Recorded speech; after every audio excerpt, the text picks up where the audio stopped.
On 1st July, a new 1% tax on all mobile money transactions and an over-the-top services tax, also known as the social media tax, came into effect. Tonight, we continue the discussion on these taxes, and joining us to share some insights from the Civil Society Budget Advocacy Group is Julius Mukunda, the Executive Director. Welcome to NTV, Mr. Mukunda. Yes. You intimated earlier, you made a comment before we came on the air and said, you know, they were talking about the tax and we thought they were not serious, and now it is here. Yes. What are your personal opinions about these taxes? I think the most important part to understand is that these taxes are hurting the economy. They are hurting businesses, especially small scale business enterprises. And these taxes are discriminatory. When I say that, I mean to say that today, I had a meeting with some mobile money agents. They just can't believe how much they have lost. Everybody is withdrawing money, not depositing. Not depositing. Speaking of mobile money, you're saying that these taxes are hurting the economy, are hurting small-scale businesses. Paint a picture for us. What exactly does the mobile money industry mean to the Uganda economy? It means so much, to the extent that mobile money has more than 15 million Ugandans who are using it, compared to banks, which are below 5 million Ugandans. But at the same time is that we have more than 150 mobile money agents who transact business through mobile money transactions. So without it, it means that you are unable to pay your taxes to URA, you are unable to pay your bills to National Water and Sewage Corporation, you are unable to pay your Umeme Yaka, and it will require that all these agencies would again set up cash offices for them to collect money. Forget about that. An ordinary person, your grandmother, your uncle in the village, would mean that they would have to walk. If they are staying in Mityana, they would have to walk from Mityana to Kampala to be able to get money from any bank within. So as such, it's going to hit so hard on the economy. The 6% growth target we're talking about, we are not going to achieve it, simply because you have all this noise that is coming out, you have all these communities that are very agitated, and as such, you are likely not to find that the 6% target are going to get it. So the mobile money platform has contributed to financial inclusion. That's what I hear you saying. Yes. And according to the Phoenix Report 2017, in Uganda alone, 50% of adults access mobile money. So how has the introduction of this tax affected the statistics in the last 2 days alone? Just yesterday, not last 2 days. We are going to talk about yesterday because today we're going to get a different report. A different report. Yesterday, we have been told that a close to 1 billion has already been lost in terms of businesses. A close to 1 billion. Today, the meeting I had today, it's just going to be worse because people had not yet known that actually they are getting affected.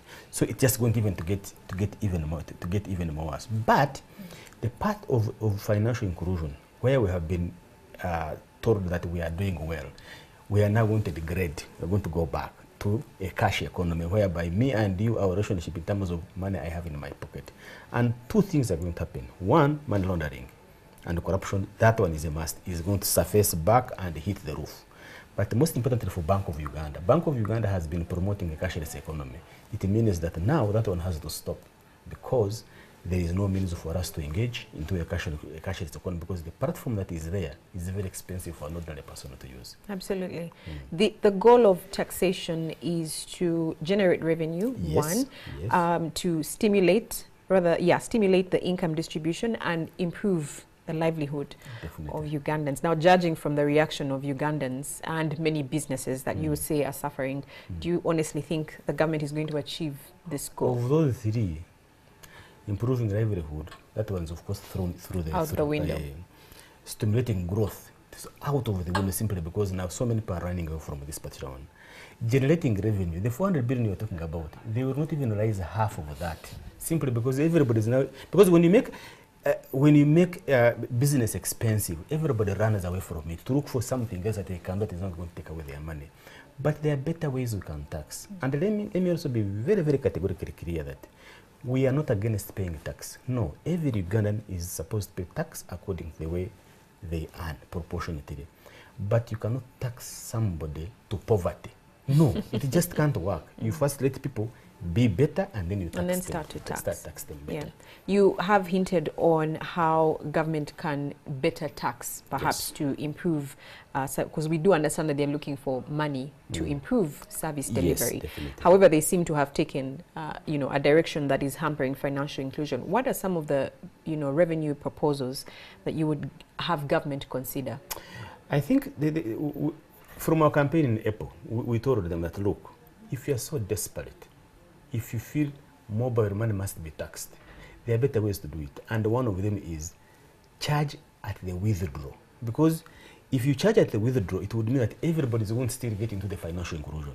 So if you charge people who are getting money out or cash out, then it means that you are discouraging people to carry cash, you are encouraging them to stay within the system. But also, look at the banks also and do the same. Because if you only tax mobile money and you leave out the banks, that is discriminatory. And I'm very sure a very smart lawyer must already be in court to sue government for that. Already now we have three cases in court, and more are coming. So I would advise government that for mobile money, if they are so desperate they want that money, let them go and look at the withdrawals. Withdrawals, yes, that won't affect anything else. And I think for me that once you do that, then you don't antagonize the business that is currently taking place. All right. Thank you so much, for sharing your thoughts. We maybe hope something is done about this tax. No, it will be done. Something that will not hurt. Nobody will stand. They won't stand this for a very long time. For a very long time. Because I met some wheelbarrow pushers. They were really complaining about tax. I was like, really? I said yes. So something's going to be done. Mr. Julius Mukunda from the Civil Society Budget Advocacy Group, sharing insights on the newly effected tax on mobile money and social media. That was Newsnight. Let's take a quick break. When we return, we delve into the world of business. Stay with us.